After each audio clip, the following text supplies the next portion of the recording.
Hi guys, welcome to SR Diaries official. ഇന്ന് നമുക്കൊരു forest stay കാണാം. ഇടുക്കി കാൽവരി മൗണ്ടിലാണ് ഇത് വരുന്നത്. കേരള സ്റ്റേറ്റ് ഗവൺമെൻറ് ഡിപ്പാർട്ട്മെൻറ്റിൽ വരുന്ന ഒരു ഫോറസ്റ്റ് സ്റ്റേ ആണിത്. നിങ്ങൾക്ക് ഒരു സൂപ്പർ അറ്റ്മോസ്ഫിയറോട് കൂടിയ ഒരു ഫോറസ്റ്റ് സ്റ്റേ വേണം, അതും വളരെ ലോ ബഡ്ജറ്റിൽ. അങ്ങനെയുള്ളവർക്ക് ഈ ഒരു ഫോറസ്റ്റ് സ്റ്റേ ചൂസ് ചെയ്യാം. ഇത് ബാച്ചിലേഴ്സിനാണ് ഞാൻ സജസ്റ്റ് ചെയ്യുന്നത് കേട്ടോ. 2 കോട്ടേജ് ഇവിടെ അവൈലബിൾ ആയിട്ടുള്ളൂ. ഓരോ കോട്ടേജിലും 4 പേഴ്സൺസിനെ അക്കോമഡേറ്റ് ചെയ്യാൻ പറ്റും. ഒരു നോർമൽ സ്റ്റേയിങ്ങിന് വേണ്ട എല്ലാ സൗകര്യങ്ങളോടും കൂടിയ ഒരു റൂം തന്നെയാണിത്. ഇങ്ങനെയാണ് റൂമിൻ്റെ ഇൻസൈഡ് വ്യൂ വരുന്നത്. എക്സ്ട്രാ ബെഡ് വേണമെങ്കിൽ പറഞ്ഞാൽ മതി, ഇവിടെ അവൈലബിൾ ആണ്. ഇതൊരു ഗവൺമെൻറ് സ്റ്റേ ആയതുകൊണ്ട് തന്നെ കുറച്ച് കാര്യങ്ങളൊക്കെ നമ്മൾ ഇവിടെ കോംപ്രമൈസ് ചെയ്യേണ്ടി വരും. അതുകൊണ്ട് തന്നെ ഞാനിത് ഫാമിലിക്ക് അധികം സജസ്റ്റ് ചെയ്യില്ല.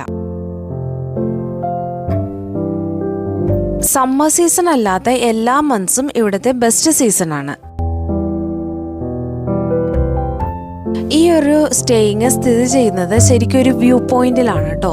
അപ്പോൾ ഇവിടെ സ്റ്റേ ചെയ്യുന്നവരല്ലാതെ ഔട്ട്സൈഡേഴ്സും വ്യൂ പോയിന്റിനായിട്ട് വരുന്ന ഒരു സ്ഥലമാണിത്. ഫുൾ ടൈം നല്ല കാറ്റും അതുപോലെ തന്നെ ഒരു ഫോറസ്റ്റ് സ്റ്റേ ആയതുകൊണ്ട് നല്ല കോടയുമുള്ള ഒരു സ്ഥലമാണിത്. ഇവിടെ സ്റ്റേ ചെയ്യുന്നവർക്കല്ലാതെ ഔട്ട്സൈഡേഴ്സിന് ആഫ്റ്റർ 5 PM ഇങ്ങോട്ട് വരാൻ അലൗഡ് അല്ല. അതുകൊണ്ട് തന്നെ വളരെ പ്രൈവസിയോടുകൂടി തന്നെ നമുക്ക് ഈ ഒരു വ്യൂ പോയിന്റ് എൻജോയ് ചെയ്യാം. ഇവിടെ ചെക്ക് ഇൻ ടൈം എന്ന് പറയുന്നത് 2 PM ആണ്. അപ്പോൾ നമ്മൾ ഫുഡ് കഴിച്ചിട്ട് വേണം ഇങ്ങോട്ട് വരാൻ, കാരണം ഇവിടെ ഫുഡ് സർവീസിങ് ഇല്ല. പിന്നെ ഫുഡിൻ്റെ കാര്യത്തിൽ 2 ഓപ്ഷനാണുള്ളത്. ഒന്നില്ലെങ്കിൽ നമുക്ക് ഇവിടെ ഓർഡർ പ്ലേസ് ചെയ്യാം, അവർ നിയർ ബൈ ഹോട്ടലിൽ നിന്ന് നമുക്ക് ഫുഡ് അറേഞ്ച് ചെയ്ത് തരും. അല്ലെങ്കിൽ 1.5 കിലോമീറ്റർ അകലെയായിട്ട് ഇവിടെ ഹോട്ടൽസ് അവൈലബിൾ ആണ്, നമുക്ക് അവിടെ പോയി കഴിക്കാം. ഇത് ഏർലി മോർണിംഗ് വ്യൂ ആണ്. ഭയങ്കര രസമായിരുന്നു ആ കോടയോട് കൂടിയ ആ ഡാം വ്യൂ കാണാനായിട്ട്. പിന്നെ ഒരു ജൂൺ ജൂലൈ മന്തിലൊക്കെ ഇവിടെ വന്നാൽ ഇവിടുത്തെ ഈ ഒരു ക്ലൈമറ്റ് ഇങ്ങനെയൊന്നും ആയിരിക്കില്ല കേട്ടോ.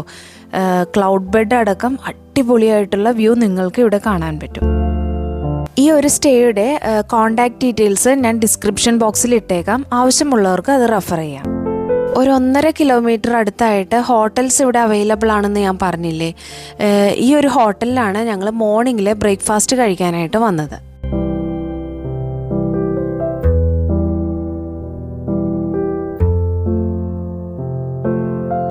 തിരിച്ചു പോകുന്ന വഴിക്ക് ഇവിടെ വാട്ടർഫോൾസ് ഉണ്ടെന്ന് പറഞ്ഞായിരുന്നു. അപ്പോൾ ഭയങ്കര സമ്മറല്ലേ, അതുകൊണ്ട് വെള്ളച്ചാട്ടത്തിലൊക്കെ കുളിക്കാമെന്ന് കരുതി വന്നതാണ് ഞങ്ങളിവിടെ.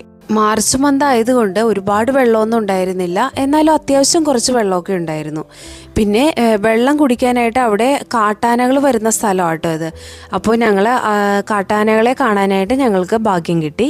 അപ്പോൾ ഇന്നത്തെ ഈ ഒരു വീഡിയോ ഇവിടെ തീരുകയാണ്. നിങ്ങൾക്ക് ഈ വീഡിയോ ഇഷ്ടമായെങ്കിൽ ഒന്ന് ലൈക്ക് ചെയ്യുക. മറ്റൊരു നല്ല വീഡിയോ ആയിട്ട് നമുക്ക് ഉടൻ കാണാം. Thank you for watching. By.